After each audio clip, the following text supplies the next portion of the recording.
This is Money Made Simple, the financial podcast that keeps it simple and gets to the point. Welcome back to Money Made Simple, brought to you by Simplicity. Today I am joined by Brad Hook, expert in wellbeing and resilience. Welcome, Brad. Thanks, Liv. So we are bringing Brad on today to talk about a couple of different things to do with wellbeing, dealing with finances. Brad, do you want to tell us a little bit about yourself and kind of where you've come from, where you started and where you are today? Yeah, sure. So I'm Brad Hook. I am an author. I work for Resilience Institute. I've been with them for a decade. And I lead the Resilience Lab, which is a small team where we help companies to elevate their well-being, their resilience, their performance mindset, so that they can be profitable, so that their people can thrive. So that's what I've been doing for the last decade. Before that, I've spent a lot of time traveling around the world.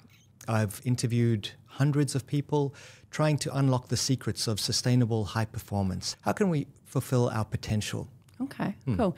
And let's take it back right to the beginning. Sure. I obviously detect an accent there, so not born and bred a Kiwi? No, I grew up in South Africa. I had an interesting upbringing with very different perspectives on money, which we can talk about. And then I lived in the UK, where I spent around about 5 years. I went to Australia for 10 years, and then I traveled for about 3 years before settling in New Zealand a decade ago. Okay. And probably putting you on the spot a little bit, but do you have like a particular kind of why? I think it's really important to discover what's most important to each one of us and create a life that aligns with these values. So for me, it's being of service. It's helping people on their journey. I found that that brings me real fulfillment. Sharing concepts that can be quite scientific or quite inaccessible. You know, who wants to go and read research papers, for example, and trying to distill the essence of these tools and practices into habits that anyone can integrate into their lives. And I love creativity, I love fitness, and I love kindness. So those are my top 3 core values. Okay. And in terms of that whole sharing the research, has there been particular struggles or experiences that you've had that makes you feel like you can then impart that knowledge and kind of speak to particular audiences that are struggling with, you know, challenge or resilience? Absolutely. I've been bankrupt. Well, not bankrupt. I've been poor. Struggling. Struggling. I've been working in large corporations in the UK, for example. I went on the road traveling with very little, and I've built successful businesses along the way as well. And I've learned a lot about myself. I've learned a lot about how we deal with stress. I've experienced burnout 3 times. Right. And I've learned that there are tools and practices. We don't need to linger at the bottom of a downward spiral for longer than is necessary.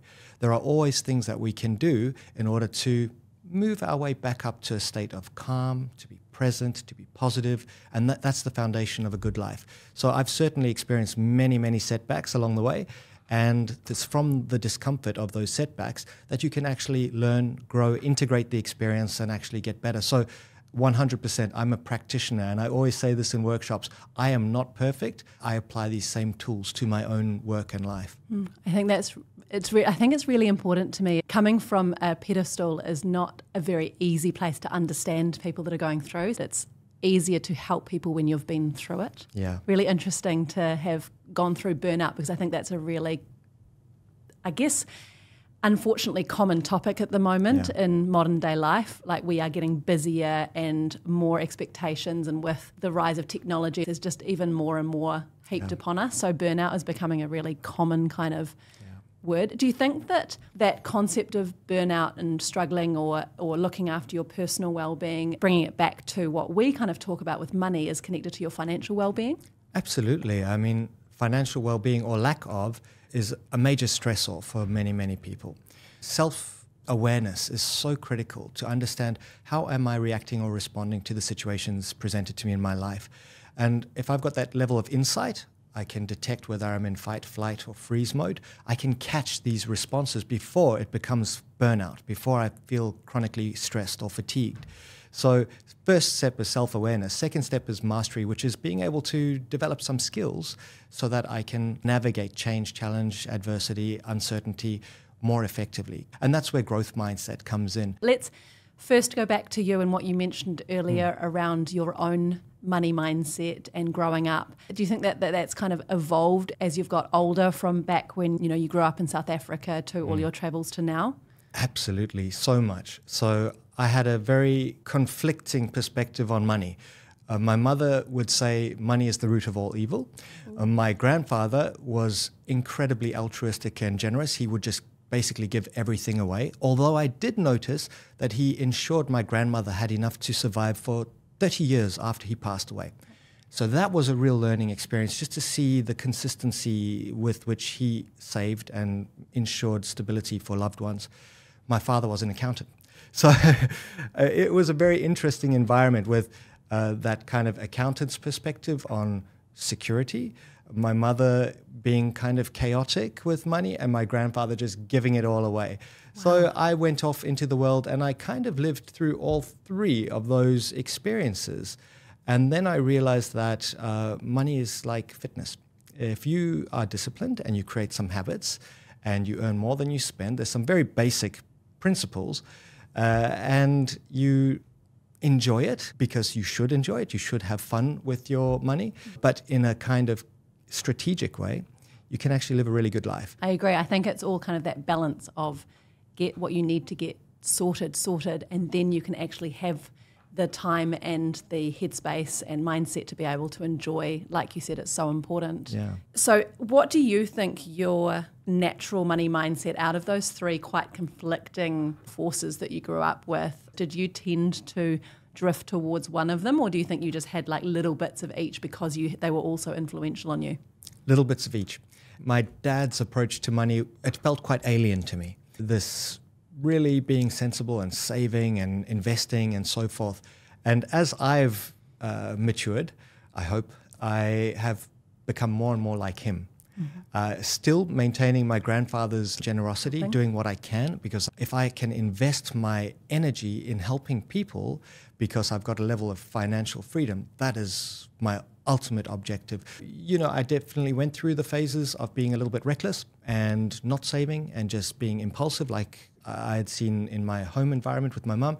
But I realized that there is so much freedom in that regularity and consistency, because ultimately it enables you to do cool things. I think it allows you to do the reckless things without them having poor consequences, right? Yeah, exactly. You can go on that expensive holiday to somewhere that's on your bucket list and really enjoy it without feeling guilty, because you've put in the hard work. You've created the systems that enable that.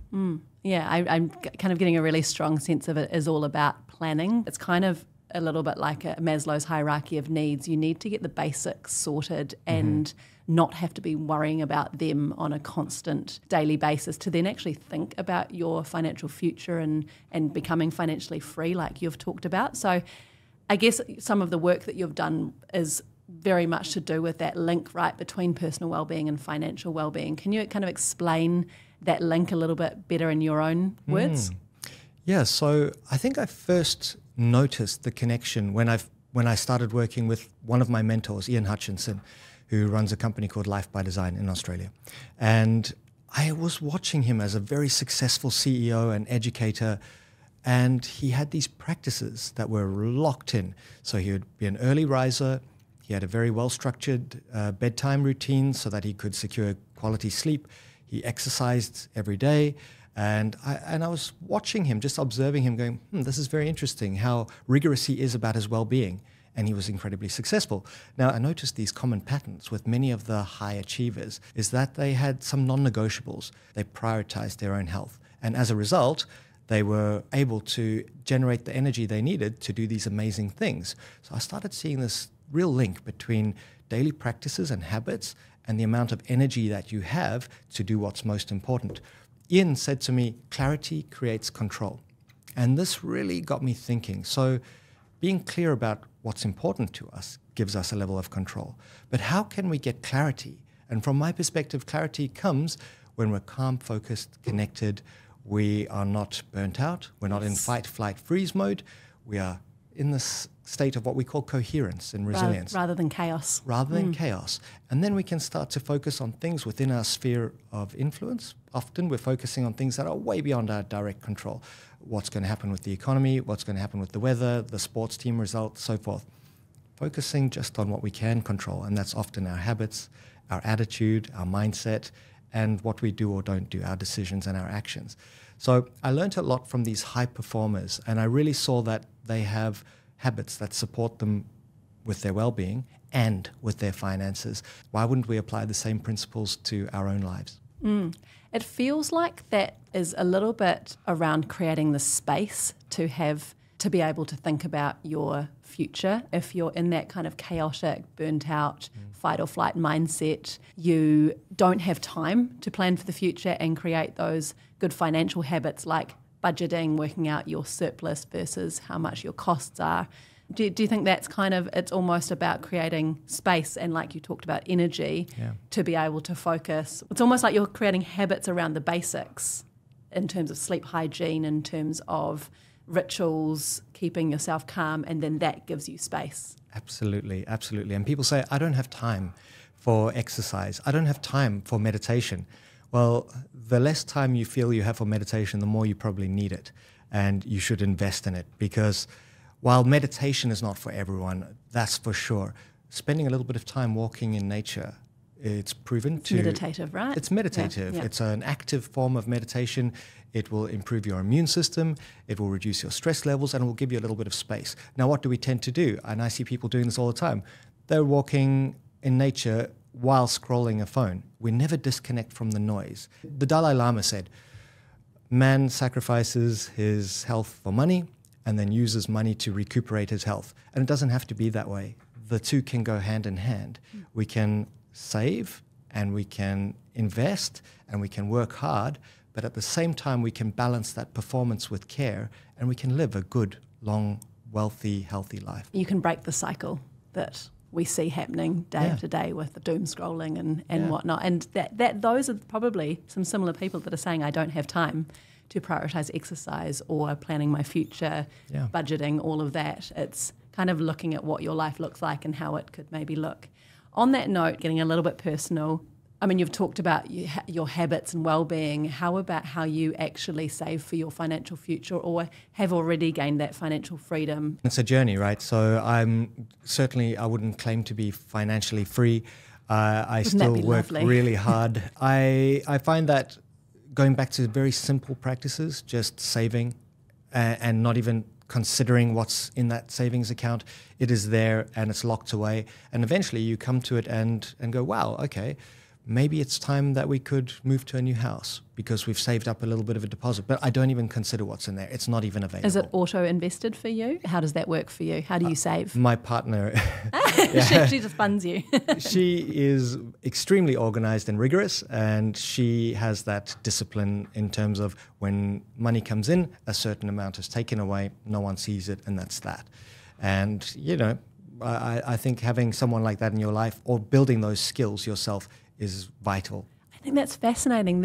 Not always, but there's usually someone in a relationship or a family that's, and it's probably your dad in your case, right? I think that's a really interesting one around relationships. You don't both have to be financial moguls or always thinking about it. In my own relationship, I work in finance and my husband is very easygoing, so I organise the finances, he does other stuff, and that's a really important balance too, right? Yeah. You don't need to both be obsessed with investing in the share market and looking for the type of housing that you want to live in or invest in. Absolutely. And I know that even though it may be a little disconcerting for my partner sometimes, because I'm big ideas, like let's invest in this thing and I'll go and present at a conference in the US about my new book and we'll just fund it ourselves and all that kind of stuff. I know she's much more on the safety side, like let's be careful and cautious. And I think it makes us effective because there's a balance there. If we were both just like, let's create startups,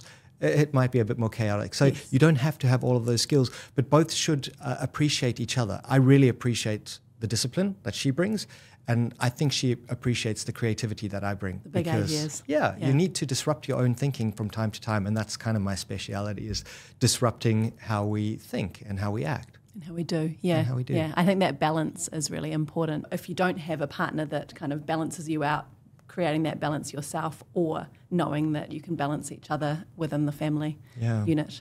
Cool. And yeah, you've obviously got your book coming out, right? So tell us about that as for people to kind of think about and walk away with. Yeah, if anyone's interested, so the book is called Start With Values.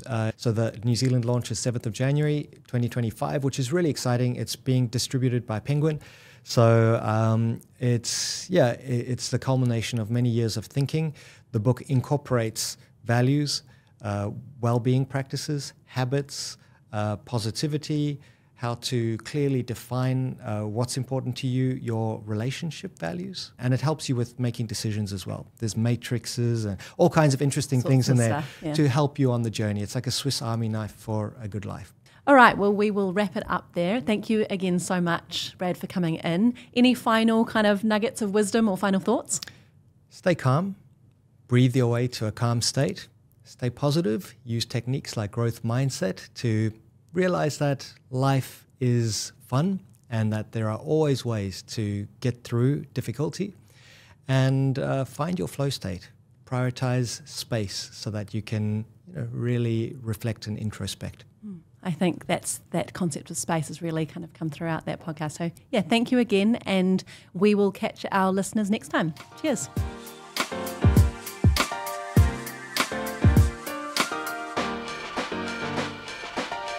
This podcast contains personal opinions and is intended to provide educational information only. It doesn't relate to your particular financial situation or goals and is not financial advice or recommendations. Simplicity New Zealand Limited is the issuer of the Simplicity KiwiSaver Scheme and investment funds. For product disclosure statements, please visit Simplicity's website, simplicity.kiwi.